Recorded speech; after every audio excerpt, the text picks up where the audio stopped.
Hello there. So it was May of 1992, and I'd been playing the saxophone for about 6 months by then. And my sister, Mary, was graduating college at the University of California, Berkeley, which was right across the bay from San Francisco, is still right across the bay from San Francisco. And my family descended upon San Francisco and Berkeley for the celebration. And so I have these two twin brothers, and my dad and myself. We were walking in Golden Gate Park. I lived about 2 blocks from Golden Gate Park, which is this huge, big, long park in San Francisco. Gorgeous, amazing. So I'm walking in this park, and we're just walking and talking and joking and having a nice time, enjoying each other's company. And we walked into, in German, it's an Unterführung, a tunnel, a walking tunnel under a street. And as we were walking in, I do this thing, and I've done this thing forever, but I start making noises to play with the tunnel, like play with the space. And it started talking back to me, and suddenly I had this epiphany. And right in the middle of, I don't know, I think my dad was talking, and right in the middle I interrupted him and said, "Listen, I need to leave now. Don't ask, I'll explain later. It's something good." And they're just looking at me like, "Oh, crazy Alan, there he goes again." And so I left and I ran home at a sprint.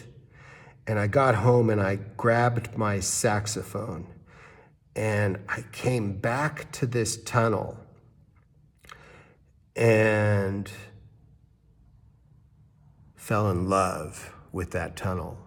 It was the first time I had ever played the saxophone in a tunnel, and it was a very narrow and high tunnel, so it created these really incredible reverberations and overtones, and it intoxicated me. And I ended up playing there probably 4 or 5 times a week for the first 2 years that I played the saxophone.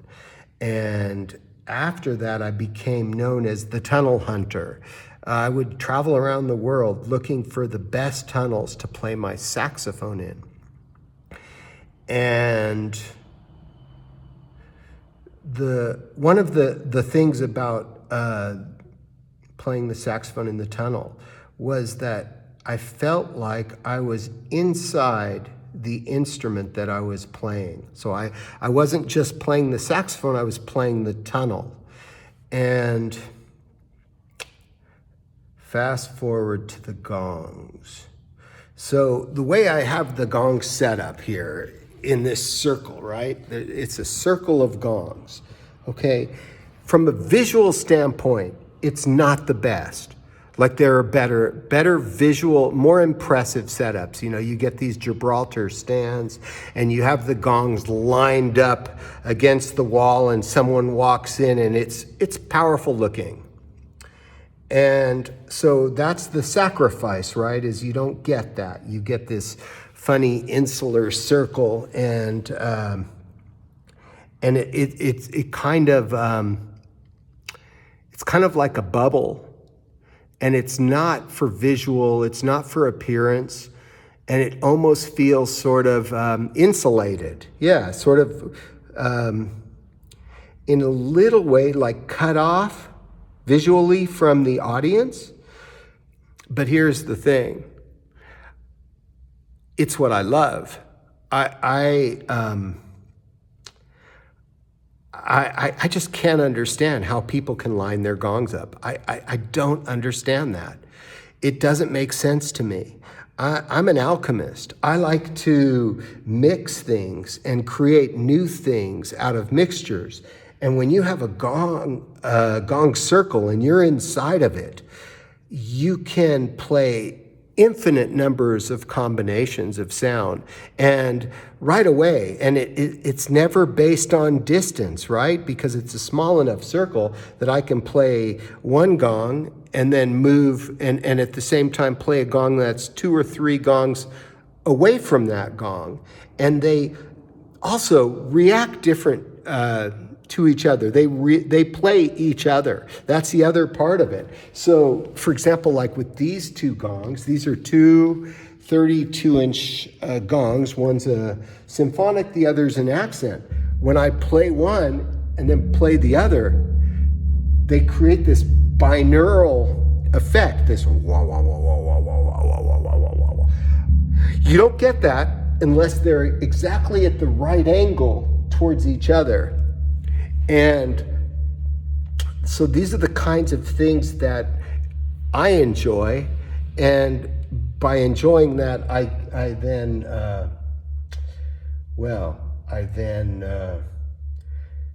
hopefully transmit my enjoyment to the people who come, and I think I do.